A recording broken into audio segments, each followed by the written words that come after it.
শুরু করতে চলেছে ঈশ্বর গোপাল মহন্ত প্রতিষ্ঠিত কুমার বিশ্বজিৎ প্রযোজিত নির্মল মুখার্জি রূপা গোস্বামী সম্পাদিত নির্দেশিত অভিনীত নিউ মুক্তমন্ত্রী যাত্রা সমস্ত পরিবেশিত এক লোমহর্ষক দর্শক সামাজিক যাত্রাপালা নাগিনীর ভাষায় নেগড়ের থাবা, নাগিনীর ভাষায় নেগড়ের থাবা, নাগিনীর ভাষায় নেগড়ের থাবা। মেয়ে মানুষকে প্রথম মদ খেয়ে দেখলাম, অন্য কেউ নয় সুদর্শন মাস্টারের বোন শতরূপা ব্যানার্জি। দেখতে যত সুন্দরী, সব তত নোংরা, আগে ছিল না। যে থেকে রণবীর সেনের লোকেরা ও দাদা একটা হাত কেটে নেওয়ার পর থেকে না বাপু, 7 পাঁচ ভেবে লাভ নেই। রণবীর সেনের লোকেরা সারা শহর দাপিয়ে বেড়াচ্ছে। বাবাকে বললাম বাজারে যাব না, জোর করে বাজার থলি আমরা হাতে ধরিয়ে দিল। এখন যদি রণবীর সেনের লোকেরা দেখতে পায়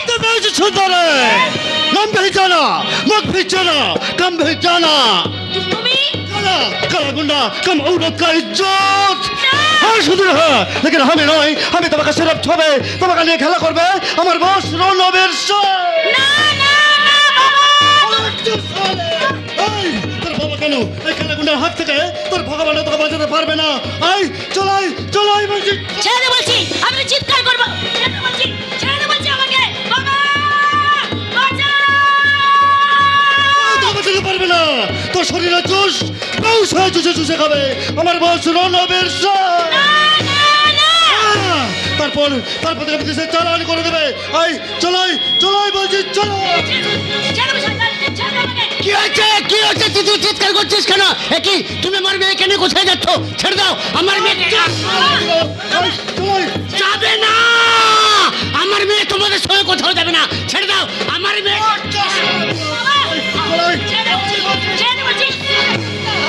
ঠিক এমনি করে তুলসীকে তুলে নিয়ে যেতে চেয়েছিলি। তোদের বস শয়তানকে আমি কিছুতেই ক্ষমা করব না। ঠিক সেদিন এইভাবে আমার দাদা বাধা দিয়েছিল বলে তোদের বস শয়তান রণবীর সেন সেদিন একটা তার হাত কেটে নিয়েছে। সেই দিন থেকে তোকে আমি কুত্তার মতো খুঁজে বেড়াচ্ছি। আজ যখন সামনে পেয়েছি চাপটে পিঠের চামড়া তুলে নেব। শুয়োরের বাচ্চা, আজ আমার হাত থেকে তোকে কেউ বাঁচাতে পারবে না। তুই বাঁচতে পারবি না, কিছুতেই বাঁচতে পারবি না। মোর ধারাম চাঁদা, আজ আমার হাতেই তোর মৃত্যু লেখা আছে।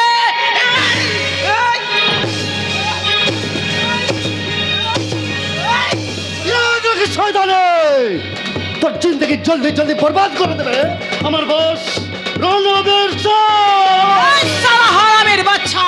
ভয়ে পালিয়ে গেলে কেন জানোয়ার? বাপের বেটা হস্ত আমার সঙ্গে সামনাসামনি লড়। লেজ গুটিয়ে যখন পালিয়ে গেলে তখন তোদের বস শয়তান রণবীর সেনকে বলে দিয়েছে মা কা লাল হয়তো আমার সামনে এসে দাঁড়াবে। চাপকে যদি তার পিঠের চামড়াটা তুলে নিতে না পারি তো আমার নাম শতরূপা ব্যানার্জি নয়। দিদি তুমি দিদি নয় দেবী, দুর্গতিনা ছিল দুর্গার অন্তরের অন্তরাত্মা। অসুর নিধন করার জন্য ছুটে এসেছে। প্রণাম কর মা, প্রণাম কর। যে আমার জীবন বাঁচিয়েছে, যে আমার লজ্জা বাঁচিয়েছে, যে আমার ইজ্জত বাঁচিয়েছে, সেই দেবী দুর্গাকে প্রণাম যদি না করি বাবা, ভগবান যে আমায় ক্ষমা করবে না। তুমি আমার প্রণাম নাও দিদি। এই দিদি কান খুলে শোন, এই মাতাল শতরূপাকে দেবী বলে প্রণাম করলে ভদ্রলোকের সমাজ কিন্তু তোকে ক্ষমা করবে না। ভদ্রলোক তুমি কালে বলছো দিদি? যে ভদ্রলোকেরা রণবীর সেনের ভয়ে ভীত হয়ে মরণের পরে ছুটে আসে সতী সেতু বাঁচাতে, ধর্ষিত হয়ে মুখ ফিরে চলে যায় না দিদি না। যে আমার প্রাণের ঝুঁকি তুমি যখন আমার জীবন বাঁচিয়েছ, এই ভীরু কাপুরুষ আমাকে ক্ষমা করুক আর না করুক তাতে আমার কোনো যায় আসে না। তাই আমি যতদিন বাঁচবো আমি তোমাকে দেবী জ্ঞানী পূজা করে যাবো। দিদি ঠিক কথাই বলেছে রে মা, দিদি ঠিক কথা বলেছে। আমি মনে করি তুই সাধারণ নয়, অসাধারণ অনন্যা। তোর তেজ, তোর শক্তি, তোর সামান্য সাহস শুধু তিথি নয়, তিথির মতো লক্ষ লক্ষ মেয়ের লজ্জা বাঁচাবে। তাই কার মনোবাক্যে ঈশ্বরের কাছে প্রার্থনা করি তিনি যেন তোর মঙ্গল করেন মা, তিনি যেন তোর মঙ্গল করেন, তিনি যেন তোর মঙ্গল করেন। চলো বাবা। দুঃশালা বহু কষ্টের জানোয়ারের সন্ধান পেলাম, কিন্তু শালা মায়ের বুকে পাঠাতে পারলাম না। মেজাজটা শালা খট্টা হয়ে গেল, মনটা শালা ডিসব্যালেন্স হয়ে গেল। তবে কি আমি কাঁদবো? নো নেভার, আমি কাঁদবো না। আমি আনন্দ করব, আমি মৌজ করব, আমি হাসবো, আমি গাইবো, আমি নাচবো। আরে প্রীতম প্যারে বন্ধু সে নানকে গোলি মারে। আরে প্রীতম প্যারে বন্ধু से नैनों के गोली मारे। तेरा हुक्का हो तेरा जन्म जला, पल्लू के नीचे छुपा के रखा दे, उठा दे हंगामा हो। पल्लू के नीचे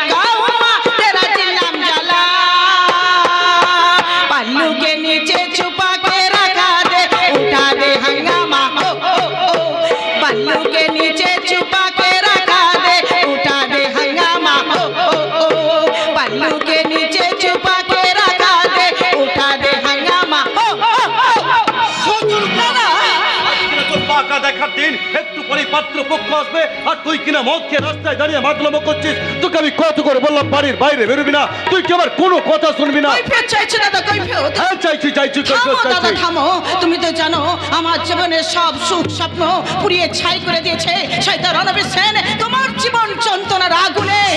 সেই অভিশপ্ত দিনের কথা তুমি ভুলে যেতে পারো দাদা, তুমি ভুলতে পারো সেই অভিশপ্ত দিনের কথা, কিন্তু আমি কিছুতেই ভুলতে পারছি না সেই অভিশপ্ত দিনের কথা যেদিন শয়তান রণবীর সেন তোমার একটা হাত কেটে নিল। হাসপাতালের বেডে শুয়ে তুমি যন্ত্রণা ছটফট করছিলে, ডাক্তারবাবু তোমাকে ইনজেকশন দিয়েছিল ঘুম পাড়ানোর জন্য, কিন্তু তুমি ঘুমাতে পারেনি। তারা তোমার দু চোখে ঘুম আসেনি, কাটা হাতে তীব্র যন্ত্রণায় বারবার যখন তুমি পাগল হয়ে যাচ্ছিলে তখন আমি তোমায় ছুঁয়ে প্রতিজ্ঞা করেছিলাম ছলে ছদ্মবেশে কলে কৌশলে যেমন করে হোক ওই শয়তান রণবীর সেনের পিঠের চামড়া যদি আমি তুলে নিতে না পারি তো আমি তোমার বোন শত্রুপা ব্যানার্জি ভুলিনি। সেই দিনের সেই ভয়ঙ্কর দিনটার কথা আমি আজও ভুলিনি রে বোন, আমি আজও ভুলিনি। যতদিন আমার এই বাম কাঁধে হাতটার দিকে তাকাবো ততদিন আমি কিছুতেই ভুলতে পারবো না। ওরে তাই বলে তোর সুখ স্বপ্ন আমার দুঃখের যন্ত্রণার আগুনে পুড়িয়ে ছাই হতে আমি দেব না রে বোন। সেই জন্যই তো মনের ব্যথা ভুলে অভিমান ভুলে তোকে পাঠ্যস্থ করাই তোমার একমাত্র কর্তব্য। তোমার যে কর্তব্য আমার প্রতিজ্ঞার পরাগ মুছে দেবে, তোমার যে কর্তব্য আমার প্রতিজ্ঞার পাথরগুলোকে ভেঙে টুকরো টুকরো করে নদীর জলে ছুঁড়ে ফেলে দেবে, সেই কর্তব্য পালন তুমি নাইবা করলে দাদা। ওরে হতভাগী, আকাশকে ভুল ভেবে বৃষ্টি মাটিতে ঝরে পড়তে পারে, তাই বলে বৃষ্টিকে ভুল ভাবা আকাশের তর্প নয়। তাছাড়া তুই মেয়ে ছেলে বড় হয়েছিস, তোকে তো আমি সারা জীবন আর বুকের মধ্যে ধরে রাখতে পারবো না। চল বোন চল বাড়ি ফিরে চল। ওরে আজ থেকে মদ খাওয়া ছেড়ে দে, চাবুক দিয়ে ঘোরাফেরা বন্ধ কর।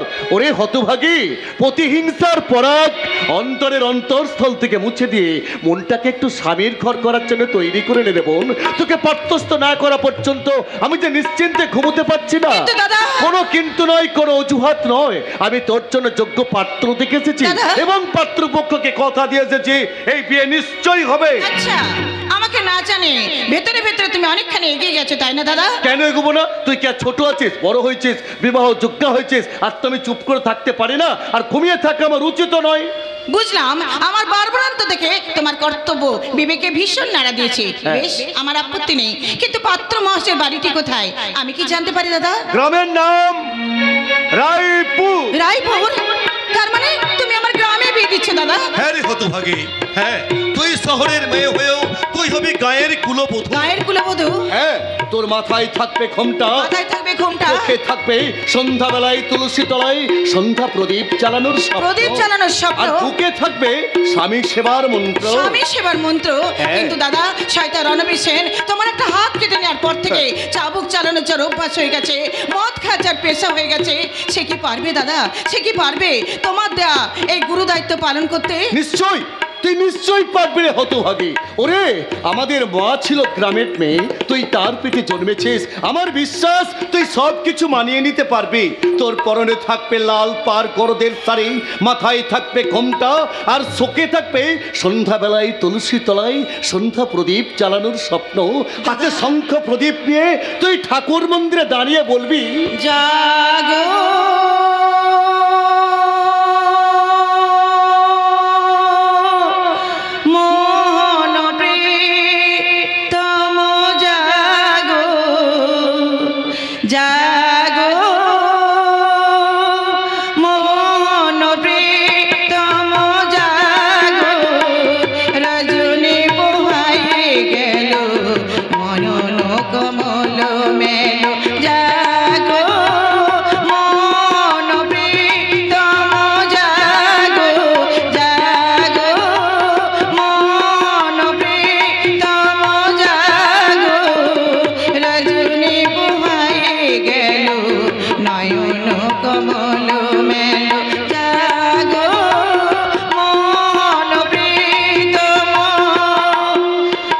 জাগিরে জাগিরে জাগিরে জাগিরে জাগিরে জাগিরে জাগিরে জাগিরে জাগিরে জাগিরে জাগিরে তিমির বিদার করো এসো হে জ্যোতির্ময় দূরে করো মোর গ্লানি করো দূর সংশয় অমাবস্যা ক্লান্তি করো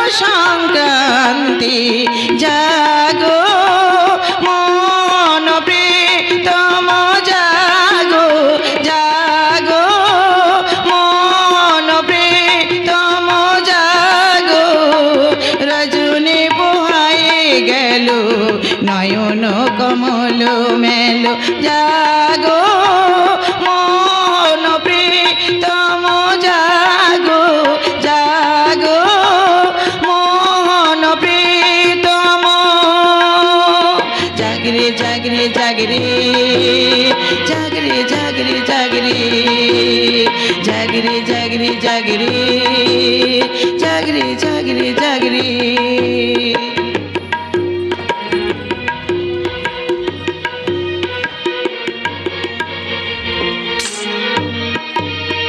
यो देवी सर्वभूतेषु शान्तिरूपेण जगत्थितो नमो तस्यै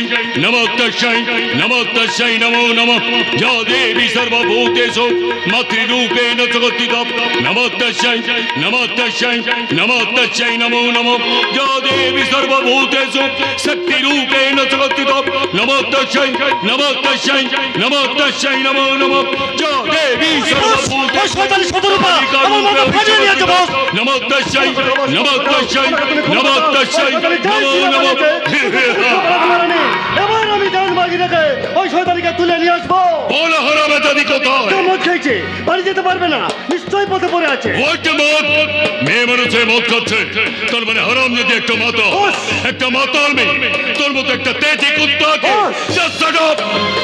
থেকে কুত্তার মতো খুঁজে বেড়াচ্ছে, যার ভয়ে সারা শহরের মানুষ ভীত সন্ত্রস্ত, যাকে দেখলে আবার বৃদ্ধ বনিতা ভয়ে তত্তর করে কাঁপে, সেই ভীষণ ভয়ঙ্কর ভয়াবহ রণবীর সেনের মার ইজ্জত একটা মাতাল মেয়ের পায়ে চলে গেলি। বল জানবি না কেন?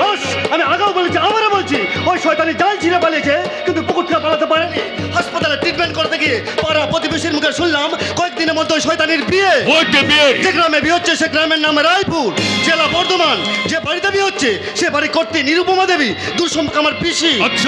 বিলকুল স্বচ্ছা, তাই বলছি বস। না, তোকে আর কিছু বলতে হবে না। এইবার রণবীর সেন নতুন ভাবনা ভাববে। যে স্বপ্ন নিয়ে হারাম যদি শতরূপা স্বামীর ঘর করতে যাচ্ছে, তার সেই স্বপ্নগুলোকে আমি ভেঙে গুড়িয়ে পথের ধুলোয় মিশিয়ে দেব। তারপর মুখের মুখোশ খুলে তার সেই সুন্দর শরীরে আমি লালসার ধাবা বসিয়ে দেব, সারা শরীর আমি রক্তাক্ত করিয়ে দেব। তারপর লজ্জা হারিয়ে, স্বামী হারিয়ে, সংসার হারিয়ে সে যখন পথে পড়ে ডুবলে ডুবলে কাঁদবে, ঠিক তখন আমি তার চোখের জল মোছাতে মোছাতে বলবো, কেঁদো না সোনা, তুমি কেঁদো না, আমি অন্য কেউ নই। চার পোষা কুত্তাকে তুমি চাবুক মেরে আমার মুখের রাজনীতিকে কেড়ে নিয়েছো। আমি সেই রণবীর, রণবীর কিন্তু রায়পুর তুমি কেন যাবে বস? প্রশাসনের চাপে পড়ে পুলিশ তোমাকে হন্য হয়ে খুঁজে বেড়াচ্ছে।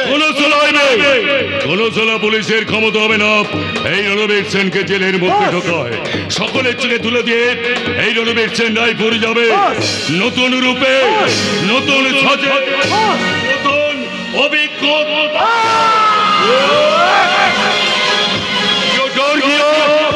उसको मार दिया। अय्यो देवी सर्वभूतेषु शान्तिरूपेण जगत्थितो नमो तस्यै नमो नमो या देवी सर्वभूतेषु मातृरूपेण जगत्थितो नमो तस्यै नमो नमो या देवी सर्वभूतेषु शक्तिरूपेण जगत्थितो नमो तस्यै नमो नमो।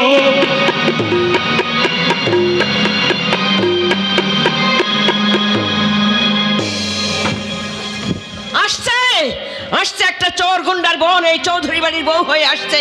মুখ পোড়া মিনসেকে কত করে বললাম একটা জগতের মেয়ে নিয়ে এসো, না হয় বিয়েটা তুমি বন্ধ করে দাও।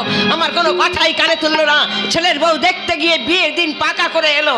ঠিক আছে, আমিও ছেলের মা, এ বাড়ির কর্ত্রী। আমার কথার যখন ধার ধারলো না, তখন আমি মনে করবো সেই অভদ্র ইত ছোট লোক ঘরের মেয়ে এই চৌধুরী বাড়ির বউ নয়, সে বাড়ির ঝি। নিরুপমা, ছি! যে মেয়ে এখনো বাড়ির বউ হয়ে এলো না, তাকে তুমি ঝি বানিয়ে দিলে। কারণ আমি ছেলের মা। ছেলের বউ দেখতে গিয়ে বিয়ের দিন পাকা করার আগে আমার অনুমতি নেওয়া তোমার উচিত ছিল। দাদা মাস্টার, জাত বংশ ভালো, দেখতে সুন্দরী, শিক্ষায় দীক্ষায় স্বাবলম্বী, তাহলে বিয়েতে অসুবিধা কোথায়? প্রথম জন কি বললে? দাদা মাস্টার। হ্যাঁ, ভদ্রলোক দিনে মাস্টারি করেন আর রাত্রে করেন ডাকাতি। কি বললে? যা বললাম কথাটা সত্য। কয়েকদিন আগে আমার ভাইপো কালা আমাকে ফোন করে বলেছে পিসিমা, যে মেয়ের সঙ্গে আপনার বিয়ে দিচ্ছ সেই মেয়ের দাদা চোর গুন্ডা সর্দার ছিল, বোম মারতে গিয়ে তার একটা হাত নষ্ট হয়ে গেছে। মিথ্যা কথা। সত্যিটা কি শুনি? হই না জেনেছি কয়েকজন গুন্ডা একটা মেয়েকে তুলে নিয়ে যাওয়ার চেষ্টা করছিল। সুদর্শন সেই মেয়েটিকে গুন্ডাদের হাত থেকে বাঁচায়, আর সেই আক্রোশে গুন্ডারা ওর একটা হাত কেটে দিয়েছিল। নিশ্চয়ই মেয়ে পক্ষে বলেছে। না, প্রতিবেশীরা বলেছে। একটা মেয়ে যাতে পার হয়ে যায় তার জন্য পাড়া প্রতিবেশী আত্মীয় স্বজন অনেক অনেক মিথ্যা কথা বলে, কিন্তু আমাকে যে বলেছে সে অন্য কেউ নয়, আমার ভাইপো কালা। ওই কলকাতায় কোনো এক কারখানায় সে চাকরি করে এবং মেয়ের বাপের বাড়ির পাশের বাড়িতে সে ভাড়া থাকে। অতএব মেয়ে পক্ষের নারী নক্ষত্র ওই কালার চেয়ে বেশি আর কেউ জানে না। শোনো, বলো। এখনো সময় আছে, এই বিয়েটা তুমি ভেঙে দাও। অসম্ভব। অসম্ভব। নিশ্চয়ই কালা তোমার ভাইপো হতে পারে, তাকে তুমি কতটুকু চেনো জানি না, কিন্তু আমি জানি কালা ভালো ছেলে নয়। আর কলকাতায় কোনো কারখানা চাকরি সে করে না, সে পকেট মারি করে। কাজে একটা পকেট মার লম্পটের কথা বিশ্বাস করে এই বিয়ে ভেঙে দেওয়া আমার পক্ষে সম্ভব নয়। মেয়ের পক্ষকে যখন আমি কথা দিয়েছি তখন মাথায় আকাশ ভেঙে পড়লেও বিয়ে হবে। তাহলে তুমি আমার শেষ কথা শুনে রাখো, আমার মাথায় আকাশ ভেঙে পড়লো সেই অভদ্র ইত ছোট লোক ঘরের মেয়েকে এই চৌধুরী বাড়ির ঝি ছাড়া অন্য কিছু মনে করব না। সূর্য এখনো ওঠেনি, পৃথিবী উত্তপ্ত, আকাশে বৃষ্টি, তার আগেই বজ্রপাত। কি ব্যাপার বলো তোমার? তো বাবাকে জিজ্ঞাসা কর। বাবাকে স্ট্যাচু মনে করলাম আর তোমাকে মনে করলাম প্রাণ প্রতিমা। এবার আমি তোমাকে জিজ্ঞাসা করছি, বিয়েটাকে তুমি আবার সুখের জন্য দিচ্ছ না তোমার সংসার করার জন্য দিচ্ছ? যদি বলি আমাদের সংসারের জন্য দিচ্ছি। যে বিয়ে করে সুখ হবে না সেই বিয়ে না করাই ভালো। অর্পণ, কি বলছো তুমি? সুস্থ শরীরে যন্ত্রণার কাঁটা ফুটিয়ে লাভ নেই বাবা।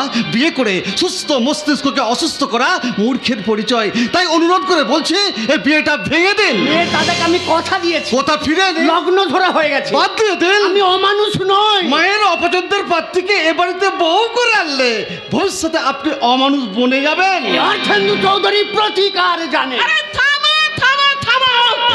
অর্পণ আমার একমাত্র ছেলে, একটা অসামাজিক নোংরা পরিবেশের মেয়ের সঙ্গে তার বিয়ে দিয়ে তার ভবিষ্যৎ তুমি অন্ধকার করে দেবে। আমি মা হয়ে তা কিছুতেই সহ্য করবো না।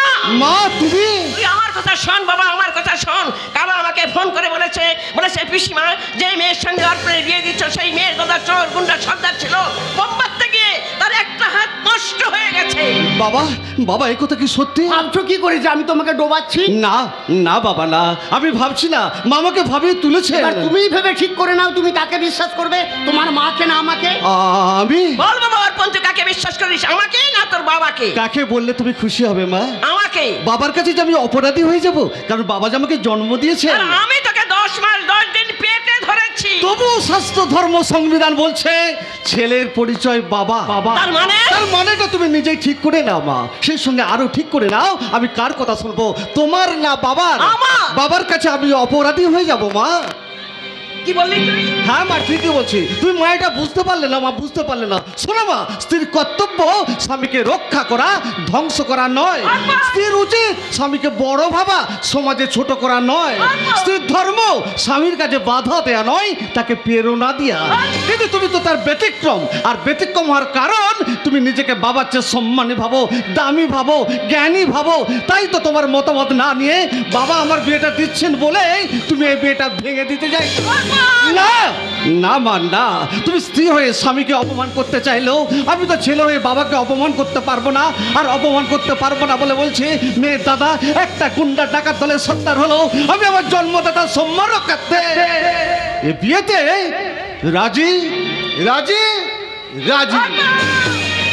তাহলে তুই আমার শেষ কথা শুনে যাও হতভাগা, এ বিয়ে তোর কোনোদিনই সুখের হবে না। আরে যাও যাও, তুমি আমার কিছুই করতে পারবে না। ছেলে যখন রাজি তখন এই বিয়ে হবে, কারো ক্ষমতা নেই যে বিয়ে বন্ধ। ওরে কার্তিক গণেশ সব কোথায় গেলি? আরে চল চল চল, বিয়ে বাড়ির বাজার করতে হবে। হাতের মাত্র 3 দিন সময়, আর 3 দিন পর এই অন্ধকার চৌধুরী বাড়িতে স্নেহ শ্রদ্ধা ভক্তির আলোচনা আলোকিত করতে আসবে আমার শহুরে বৌমা শতরূপা ব্যানার্জি। তাহলে যাবার আগে তুমি আমার শেষ কথা শুনে দাও শয়তান পুরুষ। এই নিরুপমা চৌধুরী তার অপমানের চরম প্রতিশোধ নেবার জন্য 3 দিন পর এই চৌধুরী বাড়িতে জ্বালিয়ে তুলবে অশান্তির আগুন। আমি দেখবো কেমন করে সেই হারামজাদি সুখী হয়, কেমন করে তুমি তাকে সুখী করো, তার সেই সুখের স্বর্গ আমি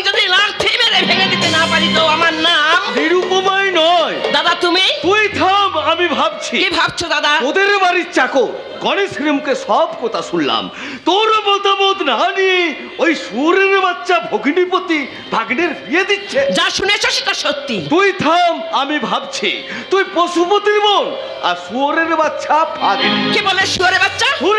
শুয়োরের বাচ্চা ভগিনীপতির কথাগুলো তুই যদি হজম করে নিস তাহলে আমি লোকের কাছে মুখ দেখাতে পারবো না। দাদা তুমি তুই থাম, আমি ভাবছি ভাগ্নে বউ এলে বরণ টরণ করিস রে। তুই একদিন যাবার পর ঝি চাকর বাকরদের তাড়িয়ে দিয়ে হাতে ঝাঁটা ধরিয়ে দি। দাদা তুমি তুই থাম, আমি ভাবছি সময়ে খেতে পড়তে দিস রে। সারাদিন সালে বসিয়ে রাখবি আর মুখের উপরে কথা বললে দু চার গা ধরিয়ে দিবি। দাদা তুমি তুই থাম, আমি ভাবছি ভগ্নিপতি বসে খ্যাপাস না, তাহলে সম্পত্তিগুলো হাতছাড়া হয়ে যাবে। ভগ্নিপতির সঙ্গে স্ত্রীর অভিনয়টা জমিয়ে করিস। দাদা তুমি তুই থাম, আমি ভাবছি। আপাতত এই পর্যন্তই থাক দাদা, আপাতত এই পর্যন্তই থাক। আর তোমাকে কিছুই ভাবতে হবে না দাদা, আর তোমাকে কিছুই ভাবতে হবে না। আমি যদি তোমার বোন হয়ে থাকি তাহলে তোমার শিক্ষার আমি বিন্দু মাত্র হেরফের করব না। আসুক সেই হারামজাদি এ বাড়িতে, তাকে বরণ করা তো দূরের কথা, আমি সেই হারামজাদির মুখ দর্শন করব না। তুই থাম। আমি ভাবছি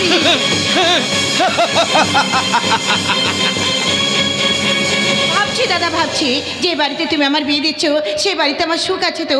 যার সাথে তুমি আমার বিয়ে দিচ্ছ সে আমাকে সুখী করতে পারবে তো দাদা? তুই এত কেন ভাবছিস বলতো? বলি আমি কি না জেনে তোর ওখানে বিয়ে দিচ্ছি? ওরে রায়পুর গ্রামের সিঙ্কিভাগ মানুষ আমাকে বলেছে ছেলে খুব ভালো সাতচরের তার না নেই। জানিস হতভাগী, যে তোর শ্বশুর হচ্ছে তার গুণের তুলনা নেই। আর যে ভদ্র মহিলা আমার শাশুড়ি মাতা হচ্ছেন। ওরে হতভাগী, মাটি ভালো হলে যেমন ফসল ভালো হয়, ঠিক তেমনি বাবা মা খারাপ হলে ছেলে ভালো হয়, এমন কথা আমি আজও শুনিনি। দাদা। তুই নিশ্চিন্তে থাক, আমার মন বলছে তুই রামের মতো স্বামী পাচ্ছিস, যশোদার মতো মা পাচ্ছিস, ধৃতরাষ্ট্রের মতো বাবা পাচ্ছিস। তবু কেন জানি না মন আমার অন্যরকম ভাবছে। মনকে একটু বোঝা। অনেক বুঝিয়েছি দাদা, কিন্তু মন কিছুতেই বুঝতে চাইছে না। শতরূপা। মন শুধু ভাবছে তোমার সুখের স্বর্গ ছেড়ে আমি নরকের পথে পা বাড়িয়েছি। সেই নরকে আমাকে বধ করার জন্য খড়গ নিয়ে অপেক্ষা করছে এক জল্লাদ। শতরূপা, বিয়ের সময় আসন্ন, এইসব সময় আজে বাজে ভেবে মনকে অবসান্ন করে তুলিস তারে দাদা। হতভাগে। ওরে বাবা মা মারা যাবার পর তোকে আমি কোলে পিঠে করে মানুষ করেছি রে। দাদা। হ্যাঁ রে, তোকে আমি কোলে পিঠে করে মানুষ করেছি, কোন জল্লাদের হাতে তুলে দেওয়ার জন্য নয়। দাদা, তুমি- ঈশ্বর না করুক চৌধুরী বাড়িতে তোকে যদি কোনোদিন দুঃখের চিতার আগুনে পুড়তে হয়, সেই চিতায় আমি দেব আমার জীবন আহুতি। তার কারণ আমার বোন আগে, তার অনেক অনেক পরে আমার জীবন। দাদা। হাস বোন হাস, আজকের এই আনন্দের দিনে তুই একটুখানি হাস রে বোন, তুই একটুখানি হাস। দাদা তুমি কাঁদছো না? দাদা না, তুমি কেঁদো না। তুমি কাঁদলে আমি হাসতে পারবো না। তুমি চোখের জল ফেললে আমি আমার নিজের চোখের জল ধরে রাখতে পারবো না দাদা। শতরূপা। যে হাসি হাসে বাবা মার জন্য তুমি আমাকে কাঁদতে ভুলিয়েছো, সেই হাসি আমার মুখে লেগে থাকবে না দাদা, আমার মুখে লেগে থাকবে না। এবার আমি তোমাকে বলছি, হাসো দাদা, হাসো। তুমি শুধু একটুখানি হাসো দাদা, আমার জন্য তুমি শুধু একটুখানি হাসো। হাসবো, হাসবো রে বোন, হাসবো, নিশ্চয়ই হাসবো। বাবা মা মারা যাবার পর তোকে আমি কোলে পিঠে করে মানুষ করেছি রে। দাদা। আমার সেই স্নেহের ছোট্ট বোন শতরূপা, যার স্মৃতিতে এক ফোঁটা সিঁদুর, হাতে শাখা, গলায় মঙ্গল সূত্রের মালা দেখবার জন্য আমার বোন হাঁপিয়ে উঠেছিল। আরেকটু পরেই তো আমার সেই স্নেহের ছোট্ট বোন শতরূপা স্মৃতিতে সিঁদুর পরে, হাতে শাখা পরে স্বামীর ঘরে যাবে। দাদা, তুমি? কিরে, তুই হাসলি না? না দাদা না, আমি হাসবো না। আমি দাদার বোন, বোনের দাদা, তোমরা কি সারা রাত ধরে এখানে কান্নাকাটি করবে? ও যত সব দেখতে পারলেই হলো। এই যে শোনো। হ্যাঁ, বলো। বর বরযাত্রী এখন আসেনি, পুরুত মশাই এসে গেছে। সে কি, পুরোহিত মশাই এখন কোথায়? ছাদনাতলায় অপেক্ষা করছে। আরে যাও যাও যাও বিদ্যা, যাও পুরোহিত মশাইকে ভিতরে ডেকে নিয়ে এসো। তুমি যাও বাপু, আমার লজ্জা করছে। আচ্ছা আচ্ছা ঠিক আছে ঠিক আছে, না হয় আমিই যাচ্ছি। শোনো বিদ্যা, পুরোহিত মশাইকে ভিতরে পাঠিয়ে দিয়ে আমাকে পরে মুকুজ্জে কাকার কাছে যেতে হবে। আরে কিছু টাকার দরকার, টাকার কথা বলা আছে, আমি গেলেই টাকাটা দিয়ে দেবে। শোনো বিদ্যা, পুরোহিত মশাই ভিতরে এলে তুমি তাকে একটু মিষ্টি জল দিও, কেমন? আর শতরূপা, এখনই মঙ্গল এখানে এসে যাবে, তুই তাকে একবার বাজারে পাঠিয়ে দিস তো। আরে বাজার থেকে কিছু মিষ্টি দই আনাতে হবে, বরপক্ষের লোকেরা খবর দিয়েছে কিছু বরযাত্রী বাড়তে পারে। তুই কথাটা মঙ্গলকে বলতে ভুল করিস না, মনে করে বলে দিস আমি এলাম বিদ্যা, আমি যাব আর আসবো। ও মানুষ বলিহারি, সপ্তাহতেই চঞ্চল। আরে বাবা, আগে দেখি কজন বরযাত্রী আসে, তারপর না হয় ঠাকুরজি। বৌদি, এতদিন তুমি আমি দুজনে মিলে তোমার দাদাকে সামলিয়েছি, এবার তুমি শ্বশুর বাড়ি চলে যাচ্ছ, তোমার দাদাকে আমাকে একাকেই সামলাতে সামনে হবে। নিয়ে বৌদি, দাদাকে তুমি চাক করে সামনে নিও। দাদার একটা হাত কাটা যাওয়ার পর থেকে দাদার মাথার ঠিক নেই, মনের ঠিক নেই, কখন যে কি করে বসে, কাকে কি বলে বসে দাদা নিজেই জানে না। তাই বলছি বৌদি, আমার দাদাকে তুমি চাক করে সামলে নিও, সামলে নিও আমার দাদাকে। সে তো সামলাতেই হবে ভাই, আমি না সামলালে কে সামলাবে বলো? তাছাড়া এই বাড়িতে আমি ছাড়া কে বার আছে? যাক সে কথা, তুমি একটু অপেক্ষা করো, আমি বাইরের ঘর থেকে ঘুরে এক্ষুনি আসি। এই বৌদি, শোনো শোনো শোনো, বলো। মঙ্গলদাকে পাঠিয়ে দিও, দাদা যে কথাগুলো বলে গেল মঙ্গলদাকে বলতে হবে। ওরে বাপ রে বাপ, ও নিয়ে তোমাকে চিন্তা করতে হবে না, মঙ্গল ঠাকুরপোকে আমি সব কিছু গুছিয়ে বলবো, তুমি শুধু তোমার বরের কথা ভাবো। বৌদি তুমি না, বর এলো বাড়িতে হলুদ রাঙা শাড়িতে, বাজারে সানালে শাক বাজিয়ে ইলু দিয়ে বর আনিতে যায়, মোরা বর আনিতে যাই। বর এলো বাড়িতে হলুদ রাঙা শাড়িতে, বাজারে সানাই শাক বাজিয়ে ইলু দিয়ে বর আনিতে যায়, মোরা বর আনিতে যাই।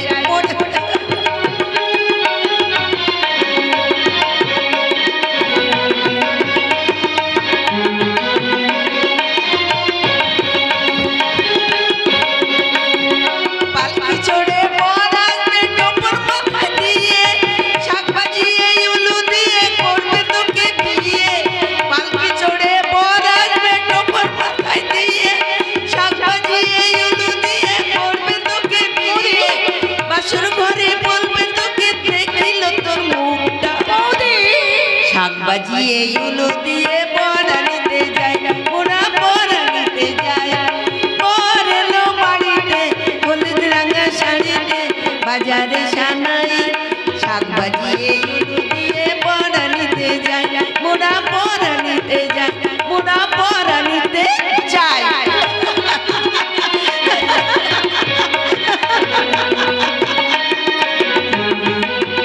যেমন দাদা পেয়েছি তেমনি বৌদি পেয়েছি, একজন মা একজন বাবা। আমার মা বাবা মারা যাওয়ার পর আমি ভাবতে ভুলে গেছি যে আমার মা বাবা কবে মারা গেছেন। জানি না এত প্রেম প্রীতি ভালোবাসা আমি আমার শ্বশুর বাড়িতে পাবো কি না। यो देवी सर्वभूतेषु शान्तिरूपेण सुलोकितो नमो तस्यै नमो तस्यै नमो तस्यै नमो नमः। কে? পুরোহিত অধ্যক্ষের ভট্টাচার্য। ঠাকুর মশাই আপনি পায়ের ধুলো নেবে না? পায়ের ধুলো? আশীর্বাদ চাও। আমার দাদার আশীর্বাদই যথেষ্ট। তার মানে? ভগবানের পরে আমি আমার দাদাকে চিনি, যার অপ্রান্ত স্নেহ দিয়ে আমাকে পৃথিবী চিনেছে, আজ চেনাচ্ছে আপনাকে। বাহ। নিশ্চয় আপনি খুশি হলেন? না। না হওয়ার কারণ? তুমি পুরোহিত মানো না, পুরোহিতকে সম্মান করো না। আপনি বুঝি সম্মানের ভিখারি? আশ্চর্য। আশ্চর্য হওয়ার কারণ? তুমি বোধহয় বাংলার প্রথম মহিলা কেন? যে পুরোহিত মানে না, পুরোহিতকে সম্মান করে না, তার পায়ের ধুলো মাথায়। ঠাকুর মশাই, বাহ, বেনারসি পরে কিন্তু তোমাকে সুন্দর কি মানিয়েছে। বলছেন আপনি? কপালে চন্দনের ফোঁটা, চোখে কাজল, আর মাথায় ওড়না দিয়ে মনে হচ্ছে স্বর্গ সুন্দরী মেনকা এই মর্তের বুকে নেমে এসেছে। ঠাকুর মশাই, ঈশ্বর তোমাকে নিজের হাতে করেছে, নাহলে তোমার এত রূপ হতো না, তোমার এই নিখুঁত শরীরের কারুকার্য এত গন্ধ ছড়াতো না। মানে? আমি যতই তোমাকে দেখছি ততই মনে হচ্ছে এটা স্বর্গ, আর তুমি এই স্বর্গের উর্বশী মেনকা। বেরিয়ে যান বলছি, এই মুহূর্তে আপনি এখান থেকে বেরিয়ে যান, নইলে আপনার মতো পুরোহিতকে গলা ধাক্কা দিয়ে বের করে দিতে আমি বাধ্য হব। শতরূপা, শুনুন, আপনি যে ধর্ম যাজক প্রাণ পুরুষ নন এ বিশ্বাস আমার নির্ভুল। আপনি যদি ধর্ম যাজক প্রাণ পুরুষ হতেন, তাহলে যে চোখে আপনি ভগবানের মূর্তি দেখেন সেই চোখে আপনি নারীর দেহ দেখতে পারতেন না। আপনি যদি ধর্ম যাজক প্রাণ পুরুষ হতেন, তাহলে যে মুখে আপনি শাস্ত্র পাঠ করেন সেই মুখে আপনি নারীর দেহের বিচার করতে পারতেন না। আপনি যদি ধর্ম যাজক প্রাণ পুরুষ হতেন, তাহলে যে মুখে আপনি ভগবানের উপাসনা করেন সেই মুখে আপনি চিৎকার করে উচ্চারণ করতে পারতেন না। তোমার ওই পাগল করা উদ্ধত চুপ করো।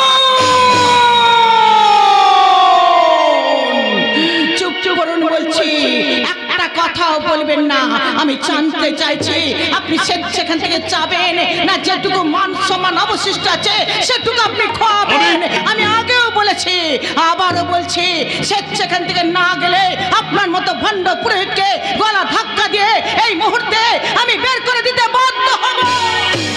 আয়ায়ো আয়ায়ো আয়ায়ো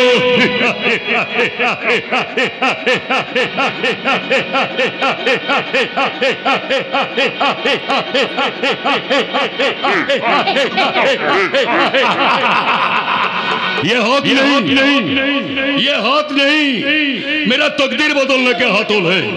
ये रूप नहीं, मेरा जीवन बनाने का रूपकार है। तेरा जिस्म मेरा मकसद, तेरा ऊंची नजर मेरा नजर का रोशन, तेरा ख्वाब मेरा ख्वाब, तेरा दिल मेरा दिल, तेरा सूरत मोहब्बत करने वाला इस दुनिया में कोई नहीं है, सिर्फ हमें हमें हमें। ছেড়ে জানোয়ার সত্যি করে বল কে তুই, কি তোর পরিচয়, কি তোর নাম? আমি ঈশ্বর পুত্র পুরোহিত রক্তেশ্বর ভট্টাচার্য। মিথ্যা মিথ্যা মিথ্যা, তুই ঈশ্বর পুত্র নস, তোর নাম রত্নেশ্বর ভট্টাচার্য নয়, তোর নাম হচ্ছে দস্যু রণবীর সেন। দেবী সর্বভূতেষু শান্তিরূপেণ জগত্তিত নমো তস্যৈ নমো তস্যৈ নমো তস্যৈ নমো নমঃ। হ্যাঁ রে জানোয়ার, হ্যাঁ তুই আমার দাদার একটা হাত কেটে নিয়েছিস। পরিত্রাণায় সাধুনাং বিনাশায় চতুষ্কৃতম ধর্ম সংস্থাপনার্থায় সম্ভবামি যুগে যুগে।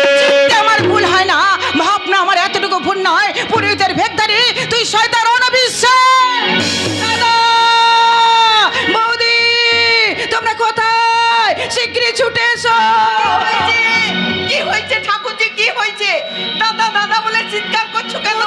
এই জানোয়ারটা পুরোহিত নয় বৌদি, এই জানোয়ারটা পুরোহিতের ভেগধারী শয়তান রণবীর সেন। সেই ঠাকুরজি ছি, কাকে তুমি রণবীর সেন বলছো? তোমার দাদার একটা হাত খোয়া যাওয়ার পর তোমার দেখছি তোমার দাদার মতো মাথা ঠিক নেই। কাকে তুমি রণবীর সেন বলছো? রণবীর সেনের সাহস হবে না পুরোহিত সেজে এই বাড়িতে আসবে। থামো, তোমার কথা শুনে ঠাকুর মশাইকে অসম্মান করতে পারবো না। ঠাকুর মশাই ক্ষমা করবেন। ঠাকুর মশাই, আমার ঠাকুরজির মাথা ঠিক নেই। বৌদি কার কাছে তুমি হাত জোর করে ক্ষমা চাইছো বৌদি? আমার কথা তুমি বিশ্বাস করো বৌদি, আমি বলছি ও পুরোহিত নয়, পুরোহিতের ভেগধারী ও একটা শয়তান শয়তান শয়তান। তোর এত সাহস, যার স্থান আমাদের মাথার উপর, যার আশীর্বাদ আমাদের জীবন ধন্য হয়, যার আসনের সাথে ভগবানের আসনের কোনো তফাৎ নেই, সেই পুরোহিত মশাইকে তুই অসম্মান করছিস। আজ যদি তোর বিয়ের দিন না হতো তাহলে আমি নিজের হাতে। চুপ কর, চুপ কর হতভাগী, চুপ কর। তুই কি মনে করেছিস তোর দাদা অন্ধ? তুই কি মনে করেছিস তোর দাদা অপদার্থ? তুই কি মনে করেছিস আমি তোর চোখ দিয়ে ঠাকুর মশাইকে চিনবো? না না রে হতভাগী, না, আমি তোর চোখ দিয়ে ঠাকুর মশাইকে চিনবো না, চিনতে চাই না। ঠাকুর মশাই অনুগ্রহ করে আপনি ধ্যান ভঙ্গ করুন। আমার একটা আর্য শুনুন ঠাকুর মশাই, শয়তান রণবীর সেন আমার একটা হাত কেটে নেওয়ার পর থেকে আমার বোনের কোনো মাথা ঠিক নেই, তাই ও হয়তো আপনাকে অকথা কুকথা বলে অপমান করেছে। আমি আপনার পায়ে ধরে। কার পায়ে ধরতে চাচ্ছ? চুপ কর হতভাগী, চুপ কর। ফের যদি মুখ খুলিস তাহলে আমি তোর নিজের হাতে। ওরে ওরে হতভাগী, তুই কি আমার মান সম্মান ধুলোর সাথে মিশিয়ে দিবি? এই মানুষ যখন জানবে আমার বাড়িতে এসে ঠাকুর মশাই অসম্মানিত হয়েছে, ঠিক তখন এই মানুষ আমার গায়ে থুতু দেবে, থুতু। এগিয়ে 15 বছর উত্তেজিত হও না। আজকের এই ঘটনার কথা কেউ শুনবে না, কেউ জানবে না। তোমার গায়ে থুতু দেওয়ার সুযোগ আমি কাউকে দেব না। ঠাকুর মশাই, আমি ঈশ্বর পুত্র, ধর্মযাজক, সমাজ সংস্কারক। মান অপমান আমার সাজে না। অপমান আমার গলার মালা, আর অপমান যদি সহ্য করতে না পারি তাহলে আমি ঈশ্বর পুত্র হতে পারি না। ঠাকুর মশাই, ঈশ্বর পুত্র হওয়ার অপরাধে যিশুকে ক্রুশবিদ্ধ হতে হয়েছিল, বুদ্ধকে দেশ ছাড়তে হয়েছিল, আর হযরত মুহাম্মদকে মক্কা ছেড়ে মদিনায় যেতে হয়েছিল। সত্য সত্য ঠাকুর মশাই, সত্য। সেই সব মহাপুরুষদের মর্মান্তিক জীবনী স্মরণ করে বলছে, সত্যই মেয়েটা বড়ই অবুঝ। মেয়েটা একদম অবুঝ নয়, অবুঝ নয়, অবুঝ নয়। তুই থামবি? তুমি ঠাকুরজি, এরপরও তুমি যদি ঠাকুর মশাইকে অসম্মান করো আমরা কিন্তু সহ্য করবো না। বৌদি তুমিও? হ্যাঁ, তোর বৌদি ঠিক কথাই বলেছে, ঠিক কথাই বলেছে। বাবা মা মারা যাওয়ার পর তোকে আমি কোনোদিন শাসন করিনি। আর আজ এখানে দাঁড়িয়ে ফের যদি ঠাকুর মশাইকে সম্মান করি, তাহলে আমি নিজের হাতেই তোকে। দাদা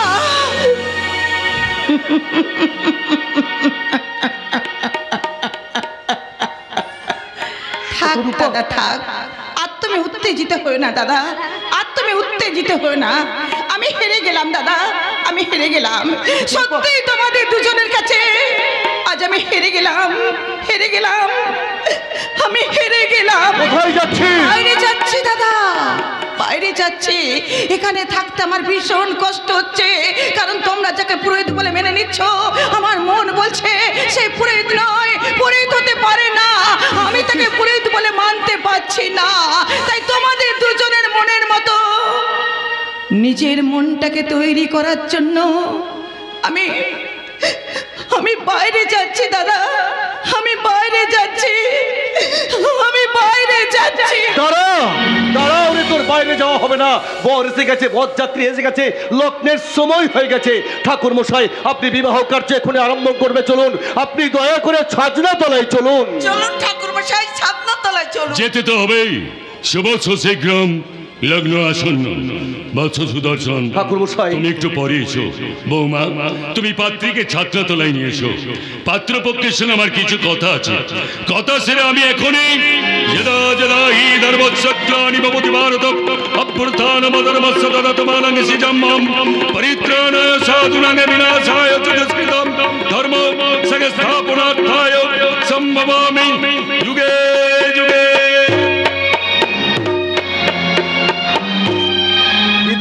বিদ্যা, তুমি শতরূপাকে নিয়ে এখনই ছাজনা তলায় চলো, আর আমি দেখে এদিকে রান্না বান্না। চলো ঠাকুরজি, কোথায় সেই শয়তানের রণবীর সেন? আজ তুমি পুলিশের চোখে ফাঁকি দিতে পারবে না। পুলিশের কাছে খবর আছে সেই শয়তানের রণবীর সেন পুরোহিত সেজে বিয়ে বাড়িতে এসেছে। Yes! Police confirm. বলুন বলুন, সেই শয়তানটা কোথায়? দাঁড়ান অফিসার, দাঁড়ান, আমাকে একটু ভাবতে দে। শতরূপা,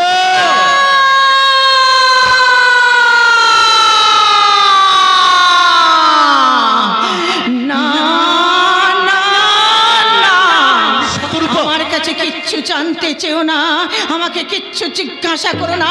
আমি কিচ্ছু জানি না, কারণ আমি তো মিথ্যুক দাদা। আমি তো তোমাদের দুজনের কাছে আমি মিথ্যুক, মিথ্যুক, মিথ্যুক। না ঠাকুরজি না, তুমি মিথ্যুক নও, তুমি সত্যি বলেছো। বৌদি চুপ করে বলছি, একটা কথাও বলবে না বৌদি। আমার মুখের সামনে দাঁড়িয়ে একটা কথা বলার সাহস দেখাবে বৌদি, একটা কথা বলার সাহস দেখাবে না। আমি সহ্য করতে পারছি না বৌদি, আমি তোমাদের দুজনকে একদম সহ্য করতে পারছি না। তার কারণ বারেন জানোয়ারটাকে বাড়িতে পেয়েও তোমরা দুজনে আমাকে প্রতিশোধ নিতে দিলে না, প্রতিশোধ নিতে। যে জানোয়ারটা দাদার একটা হাত কেটে নিয়েছে, যে জানোয়ারটার পিঠের চামড়া তুলে নেওয়ার জন্য এতদিন আমি রাস্তায় রাস্তায় ঘুরে বেড়াচ্ছিলাম, সেই শয়তান রণবীর সেন।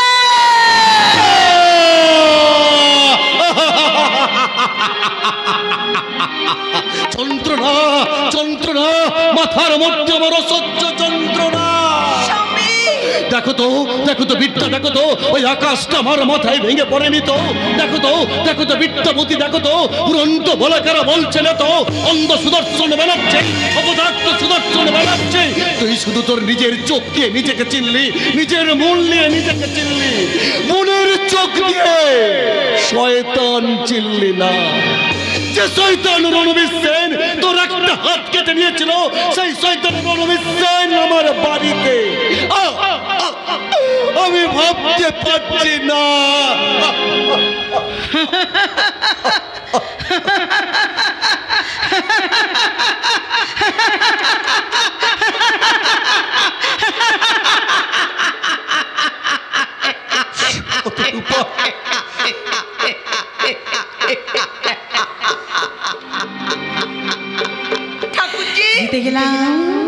জিতে গেলাম বৌদি, আমি জিতে গেলাম দাদা, আমি জিতে গেলাম তোমাদের দুজনের কাছে।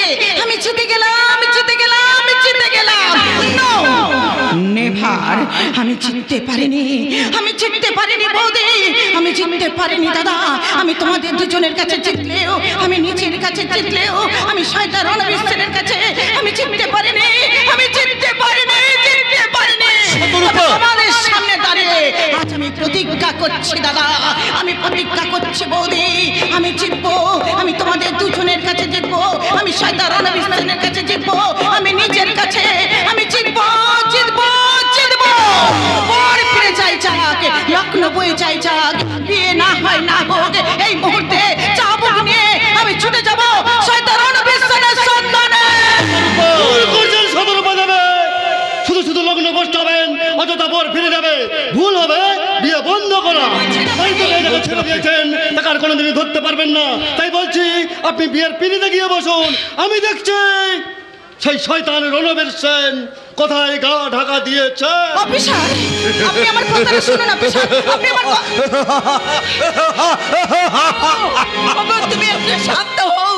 চিনতে যখন পারোনি সে কথা ভেবে মনকে কষ্ট দিয়ে কোনো লাভ নেই। আমার মন বলছে লগ্ন বয়ে যেতে চলেছে, চলো ঠাকুরজি ছাদনা তলায় চৌদি।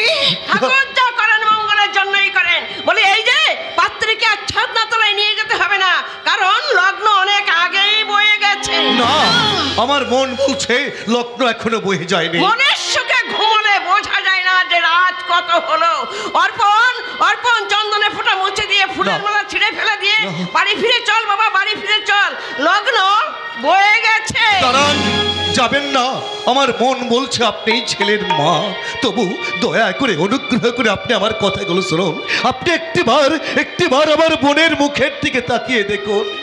আমার মন বলছে লগ্ন ভ্রষ্টা মেয়েকে আপনার সংসারে বধূ করে নিয়ে গেলে আপনার সংসারে কোনো অমঙ্গল হবে না। অমঙ্গল হবে না বললেই হলো। দেখো বাপু, আমি কচি খুকি নই যে একটা লগ্ন ভ্রষ্টা মেয়েকে আমি আমার ছেলের বউ করে ঘরে নিয়ে যাব। অর্পণ, অর্পণ, বাড়ি ফিরে চল বাবা, বাড়ি ফিরে চল, লগ্ন বয়ে গেছে। দাঁড়ান, ছেলেকে নিয়ে চলে যাবেন না।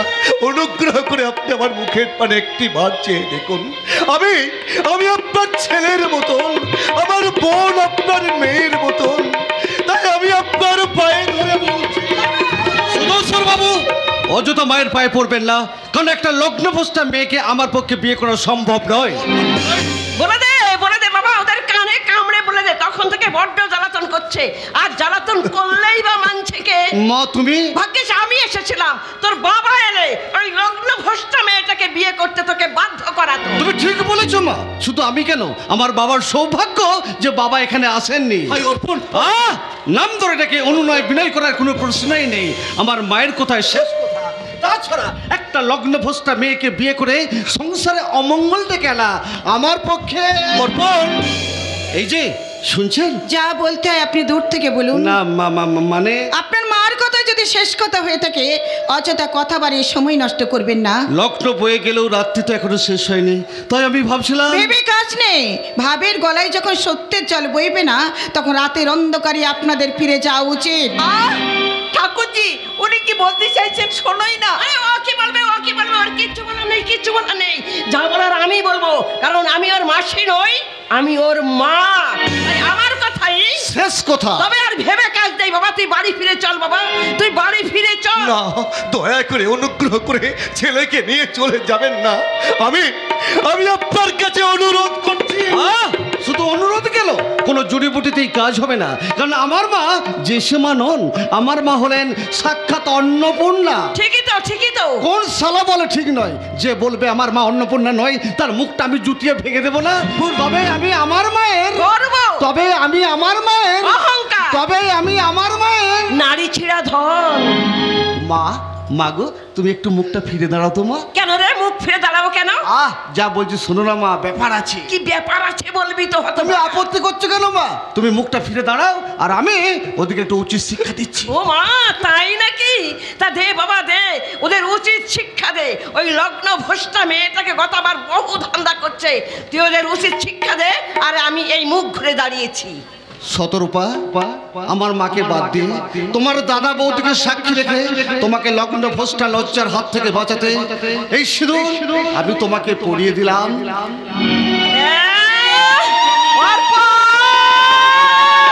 ভেবে কাজ নেই মা, তুমি বজ্জাতি বন্ধুদের সঙ্গে বাড়ি ফিরে যাও, তোমার নতুন বৌমাকে নিয়ে কাল সকালে বাড়ি ফিরবো।